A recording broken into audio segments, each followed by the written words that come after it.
मीनू और राजू महाराष्ट्र के एक गांव में रहते थे। बचपन में ही उनके अम्मी अब्बू की मौत हो गई थी, इसलिए उनकी दादी ने उन्हें पाला था। गरीबी के कारण उनके घर में गैस सिलेंडर नहीं था। तीनों सुबह सुबह जंगल में लकड़ियां चुनने जाते थे। मीनू, तूने अभी तक कितनी लकड़ियाँ चुनी है? मैंने 15 लकड़ियां बीनी है बुद्धू, और तूने अभी तक सिर्फ 10 लकड़ियां बीनी है। दादी ये झूठ बोल रही है। इसने सिर्फ 10 लकड़ियाँ ही चुनी थी और फिर मेरी 5 लकड़ियाँ चुरा ली। तुम दोनों लड़ना बंद करो।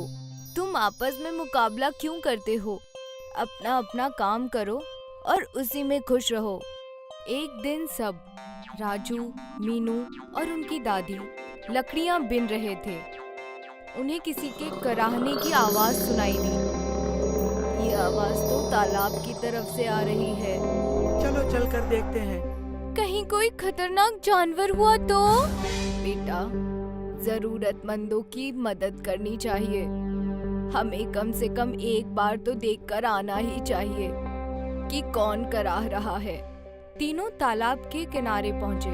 उन्होंने झाड़ियों में से छिप कर देखा कि एक शैतान तालाब किनारे लेटा हुआ है और कराह रहा है। ये तो कोई डरावना शैतान लगता है।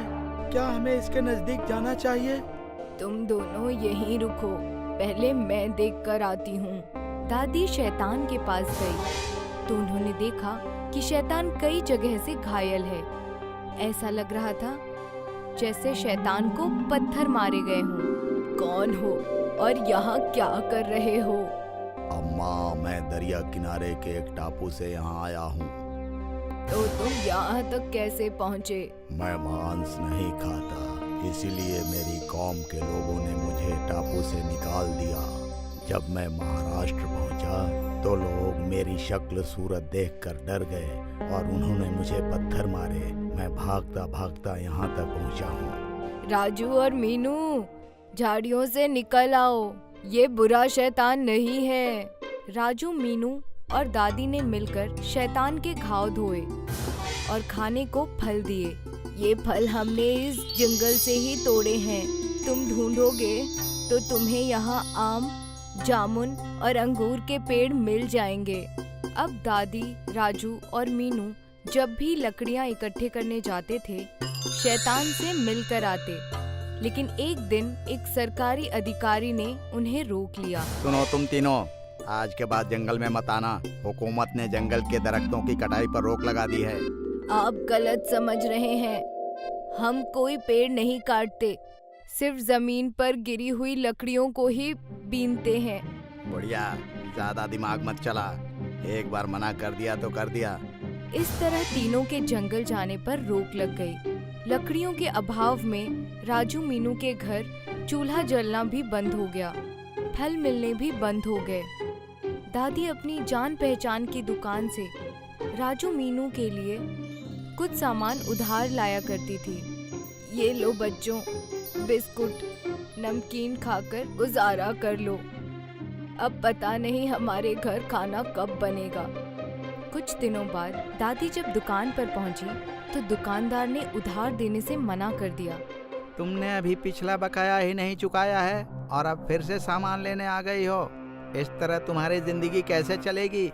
एक काम करो, बच्चों को लेकर मुंबई चली जाओ और वहाँ कुछ काम धंधा करो। दादी ने घर आकर सारी बात राजू और मीनू को बताई। बच्चों, क्या तुम मुंबई चलोगे? हाँ दादी, मुंबई चलते हैं। मैं मुंबई देखने के लिए बहुत एक्साइटेड हूँ। मगर दादी, धंधा शुरू करने के लिए पैसे कहाँ से आएंगे? तुम्हारे दादा की अंतिम निशानी ये मंगलसूत्र मेरे पास रह गया है। इसे गिरवी रखकर कुछ पैसे तो मिल ही जाएंगे। राजू, मीनू और दादी मुंबई चले गए, लेकिन उन्हें समझ नहीं आ रहा था कि किस चीज की रेहड़ी लगाएं। दादी, मुंबई का वड़ा पाव मशहूर है। वड़ा पाव की दुकान लगाते हैं। नहीं, वड़ा पाव तो हर जगह बिक रहा है। पूरी आलू की रेहड़ी लगाते हैं। नहीं, समोसा और ब्रेड पकौड़ा। नहीं, चाउमीन और डोसा। चाउमीन की रेहड़ी लगाएंगे क्योंकि चाउमीन के ठेले यहाँ कम हैं। उधर शैतान जंगल में परेशान हो रहा था। वो जंगल में राजू, मीनू और दादी का इंतजार कर रहा था।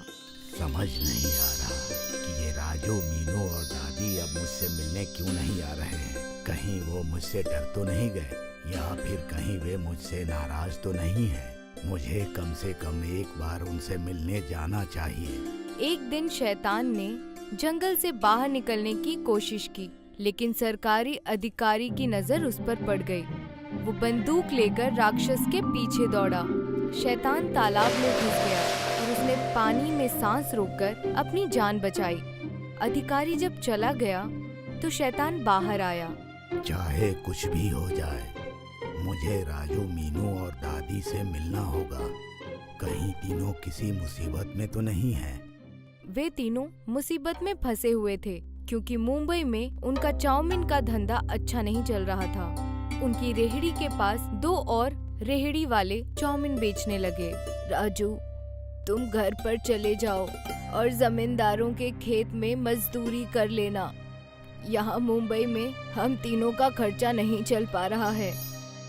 रही बात हम दोनों की, तो मीनू और मैं यहाँ काम संभाल लेंगे। राजू गांव वापस आ गया। राक्षस चाचा से मिले कई दिन हो चुके हैं। मुझे उनसे मिलकर अपनी परेशानी उन्हें बता देनी चाहिए। एक रात राजू झाड़ियों में छिपकर बैठ गया। सरकारी अधिकारी के सोने का इंतजार करने लगा। जैसे ही अधिकारी को नींद आई, राजू दबे पांव जंगल में घुस गया।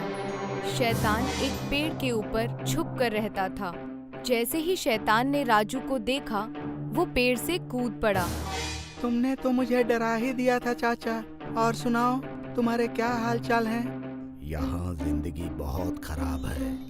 सरकारी अफसर रोजाना गश्त पर आता है और मुझे उससे छिपकर रहना पड़ता है। तुम लोग कहाँ चले गए थे? कितने दिनों बाद तुमसे मिलना हुआ? हम लोग मुंबई चले गए थे। दादी और मीनू अभी भी वहीं पर हैं। वहाँ हम लोगों का कारोबार अच्छा नहीं चल रहा है, इसीलिए मैं लौट आया। तुमने कौन सा कारोबार शुरू किया? चाउमीन की दुकान लगाई है। चाउमीन तो मुझे भी बहुत पसंद है और मुझे ब्रेड पकौड़ा भी पसंद है। मेरी माँ मुझे चाउमीन ब्रेड पकौड़ा बनाकर खिलाती थी। चाउमीन पकौड़ा? हाँ, चाउमीन बनाने के बाद उसे बेसन में मिलाकर तल लो तो पकौड़ा चाउमीन बनकर तैयार हो जाती है। क्यों न दादी पकौड़ा चाउमीन बेचे? सही पकड़ा। आम चाउमीन तो बहुत सारे लोग बेच रहे होंगे, लेकिन तुमने अगर पकौड़ा चाउमीन बेचना शुरू किया तो तुम्हारी खरीदारी बहुत होगी। राक्षस चाचा, इस बार मैं अकेले मुंबई नहीं जाऊंगा। तुम भी मेरे साथ चलो। नहीं, मुझे पब्लिक में जाते हुए डर लगता है। डरो मत, मैं लोगों को भरोसा दिलाऊंगा कि तुम अच्छे शैतान हो। राजू ने अगले दिन सरकारी अधिकारी से बात की। चाचा, जंगल में एक शैतान रहता है। बराए मेहरबानी उसे मेरे साथ जाने दीजिए। शैतान हम सभी के लिए खतरा है, इसलिए मैं उसे जान से मार डालूंगा। आप मेरी बात का यकीन कीजिए। वो शैतान मांस नहीं खाता, इसलिए उसके टापू के लोगों ने उसे बाहर निकाल दिया। जब वो इंसानों के बीच पहुंचा तो हम इंसान उससे डर गए और उसे पत्थर मारने लगे। लगता है उस शैतान के साथ बहुत ज्यादती हुई है। ठीक है, तुम शैतान को ले जा सकते हो। इस तरह राजू ने शैतान को जंगल से बाहर निकाला। सारे गांव वाले राजू को शैतान के साथ देखकर दंग रह गए। राजू शैतान को मुंबई ले आया और उसने शैतान को रेहड़ी पर खड़ा कर दिया। रेहड़ी पर बहुत से लोग आने लगे। वे शैतान के दर्शन करते और पकौड़ा चाउमीन खाते। इस तरह राजू, मीनू और दादी के पास से पैसों की कमी दूर हो गई और वे खुशहाल जीवन बिताने लगे। अगर उन तीनों ने शैतान की मदद नहीं की होती तो आज वे शैतान के दम पर पैसे नहीं कमा पाते। तभी तो कहते हैं, अच्छे कर्मों का अच्छा फल यकीनन मिलता है। मुकुंद के ताड़गोले के बाग थे। वो ताड़गोले के दरख्त पर चढ़कर ताड़गोले तोड़ता था और फिर इन ताड़गोलों को साहूकार को फरोख्त कर उससे पैसे कमाता था। अरे भाई, अब तुम ताड़गोले ज्यादा दिया करो। बाजार में ताड़गोले की मांग में इजाफा हुआ है। जी जनाब, कल से ज्यादा ताड़गोले देने की कोशिश करूंगा। ठीक है। मुकुंद और मयूरी की एक दुख्तर थी मीना। मीना कहाँ है? अभी यही थी, शायद अपनी सहेलियों के साथ खेलने गई होगी। लेकिन आपको उससे क्या काम आ गया? अरे उसे ताड़गोले खाने थे, तो देखो उसके लिए कुछ ताजे ताड़गोले तोड़ कर लाया हूँ। तभी मीना, अरे वाह, ताड़गोले, ये सब के सब मैं ही खाऊंगी। हाँ, तेरे लिए ही लाया हूँ, आराम से खा। बरसात हो या गर्मी, मुकुंद हर मौसम में ताड़गोलों की दरख्त पर चढ़ता था। एक रोज की बात है, मुसलसल 2 रोज से बारिश रुक ही नहीं रही थी। ऊपर वाले के करम से ये बारिश जल्दी रुक जाए। आज दरख्त पर होशियारी से चढ़ना, दरख्त की शाख भी गीली होगी। हाँ, होशियारी से ही चढ़ूंगा, मैं कोई नौसुखिया थोड़ी हूँ। इल्म है आप उस्ताद हैं, लेकिन फिर भी ख्याल रखिएगा। हाँ बेगम साहिबा, आप फिक्र मत कीजिए, मैं यूं गया और यूं आया। ठीक है। मुकुंद ताड़गोले की दरख्त पर चढ़ गया और एक एक करके होशियारी से ताड़गोले तोड़ने लगा। कुछ देर गुजर गया और फिर एकाएक मीना वहाँ पहुँची। अब्बा! मीना की आवाज सुनकर मुकुंद का तवज्जो ही नहीं रहा और वो फिसलकर सीधा दरख्त के नीचे गिर गया। अब्बा! मीना ने फौरन कुछ गांव वालों को आवाज लगाई। सब दौड़े चले आए। चाचा, अब्बा गिर गए। गांव वाले दौड़ते हुए वहां पहुंचे। मुकुंद का ऑपरेशन किया गया, लेकिन अब वो अपने पैरों पर खड़ा भी नहीं हो सकता था। अब क्या होगा? अब हमारा घर कैसे चलेगा? आप फिक्र मत कीजिए जी, कुछ न कुछ जरूर हो जाएगा। ऊपर वाले ने हमें तकलीफ दी है, तो वो ही हमें रास्ता भी दिखाएगा। लेकिन कैसे? मैं अपाहिज बन गया हूँ। इससे बेहतर कि ऊपर वाला मुझे मार ही देता। ऐसा ना कहिए, आप ही हमारी जिंदगी है। मयूरी और मुकुंद परेशान थे कि अब उनकी आगे की जिंदगी कैसे बसर होगी। कुछ रोज बाद मुकुंद को घर लाया गया। मयूरी और मुकुंद के बचत किए हुए सारे पैसे उसके इलाज में खत्म हो गए। मैं कहीं काम तलाशती हूँ। तुम बाहर और घर का काम तन्हा कैसे संभालोगी?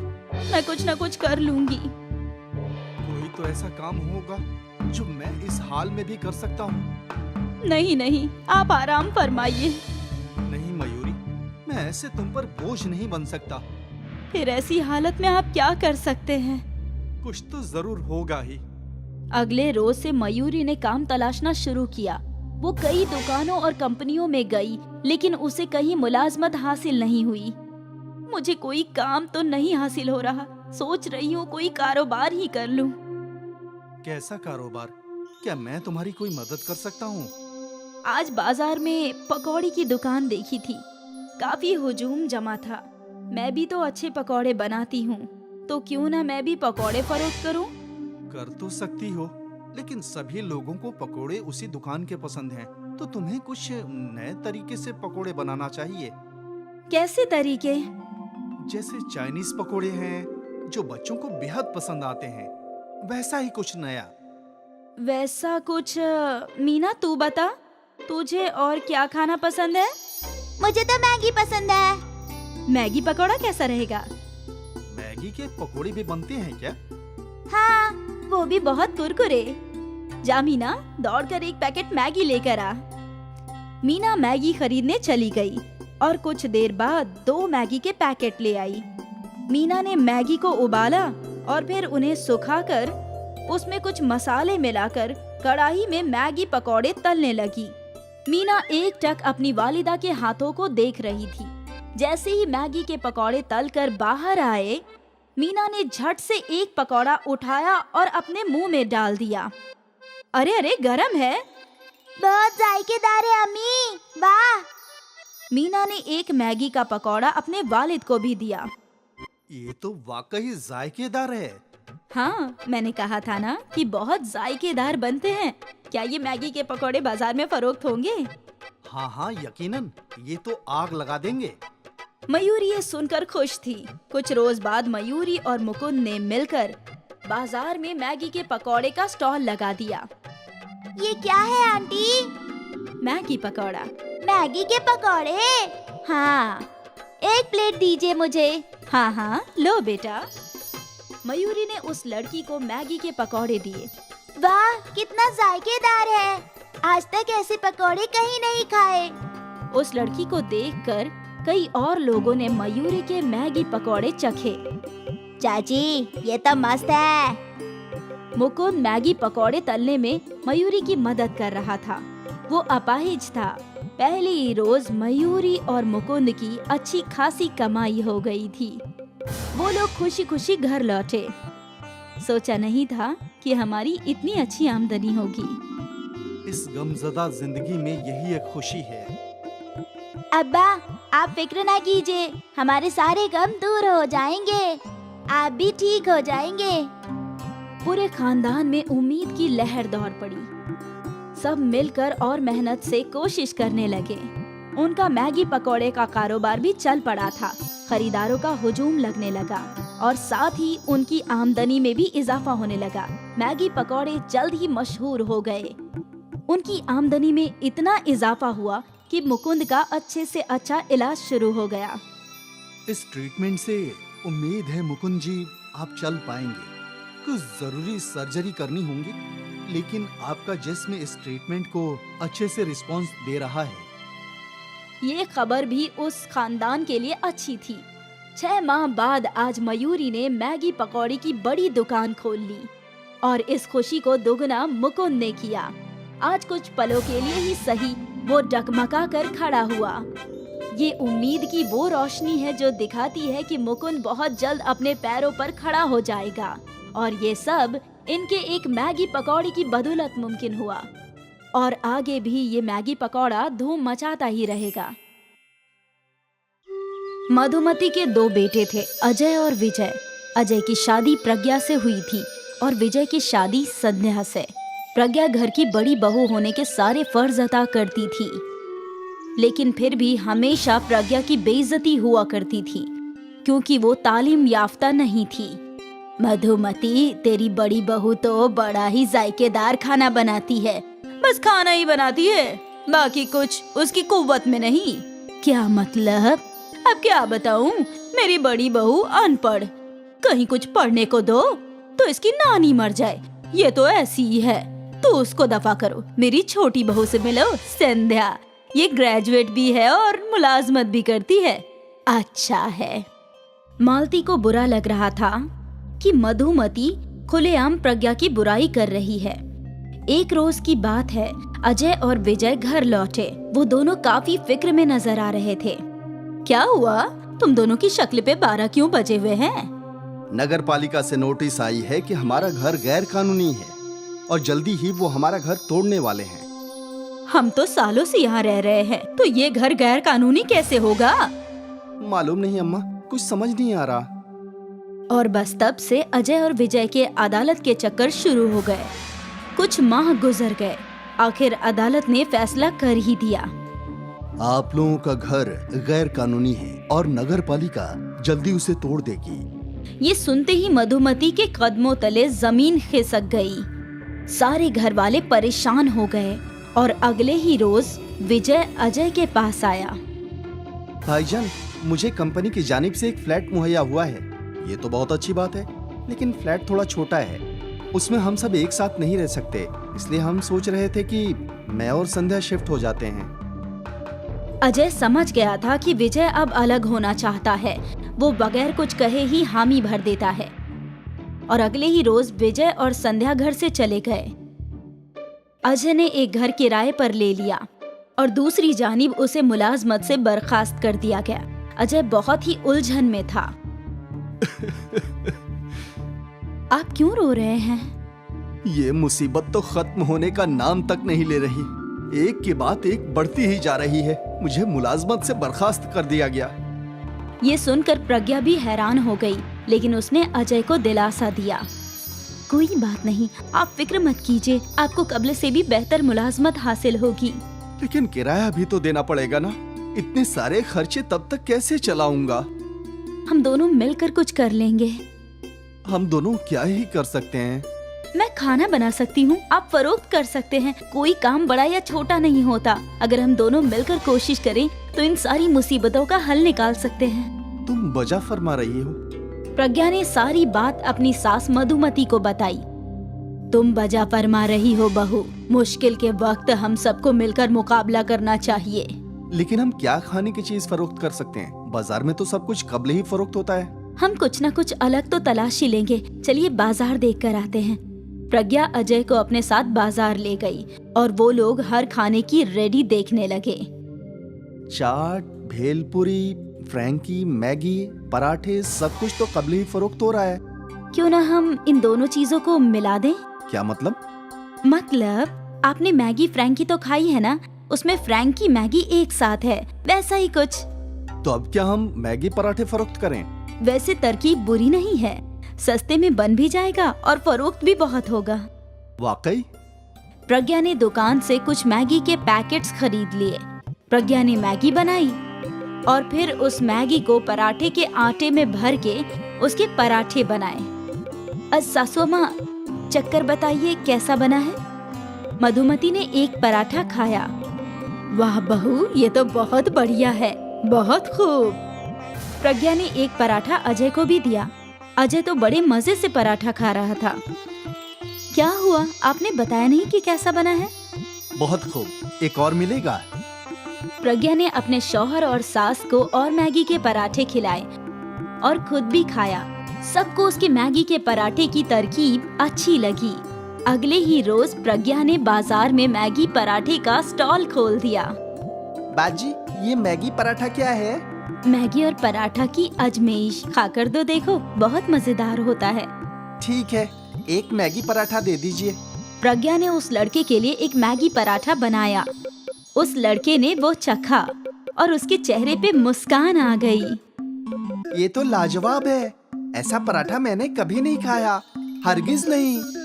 उस लड़के की बात सुनकर कई और खरीदार प्रज्ञा के ठेले पर मैगी पराठा खाने आए। प्रज्ञा मैगी पराठे बनाए जा रही थी और अजय खरीदारों को देकर पैसे ले रहा था। सुबह से शाम तक दोनों थक गए और फिर अपने घर लौटे। क्या हुआ? क्या नहीं हुआ ये पूछो अम्मा। सुबह से खरीदार आते ही जा रहे थे, आते ही जा रहे थे। हम दोनों तो थक गए, लेकिन खरीदार रुकने का नाम ही नहीं ले रहे थे। आज इतने रोज बाद अजय और मधुमती की शक्ल पे खुशी आई थी। अब उन्हें एक उम्मीद नजर आ रही थी। अगले रोज प्रज्ञा के स्टॉल खोलने से कबल ही खरीदार खड़े थे। प्रज्ञा धड़ाधड़ मैगी पराठे बनाए जा रही थी और खरीदारों को देती जा रही थी। अगले कई रोज तक ये सिलसिला ऐसे ही चलता रहा। प्रज्ञा और अजय अपनी आमदनी देखकर हैरान थे। हमारी एक रोज की कमाई मेरे आधे माह के पगार जितनी है प्रज्ञा। सोचा नहीं था कभी इतना कमा पाऊंगा। अब तीनों खुश थे। जल्दी ही प्रज्ञा ने काम पर कुछ और लोग रख लिए। खरीदारों में इजाफा होता ही जा रहा था और साथ ही उनके मुनाफे में भी। बस 6 महीने में प्रज्ञा और अजय ने नए घर का डाउन पेमेंट अदा किया और वो लोग अपने नए घर में आ गए। मैंने हमेशा तुम्हें कम समझा है, ये सोचकर कि तुम तालीम याफ्ता नहीं हो, क्योंकि मुझे इल्म नहीं था कि तुम क्या हो। तुम्हारा हुनर और ख्वाहिश तालीम से कहीं ज्यादा बढ़कर है बेटा। तुम अजय की मदद करना चाहती थी और तुमने कर दिया। मुझे तुम पर बहुत फक्र है। प्रज्ञा की सास ने आज पहली मर्तबा उसे गले से लगाया। ये दिन प्रज्ञा के लिए यादगार था। एक किराए के घर से वो अपने खुद के घर में आ पहुँचे और ये सब प्रज्ञा के मैगी पराठे की बदौलत।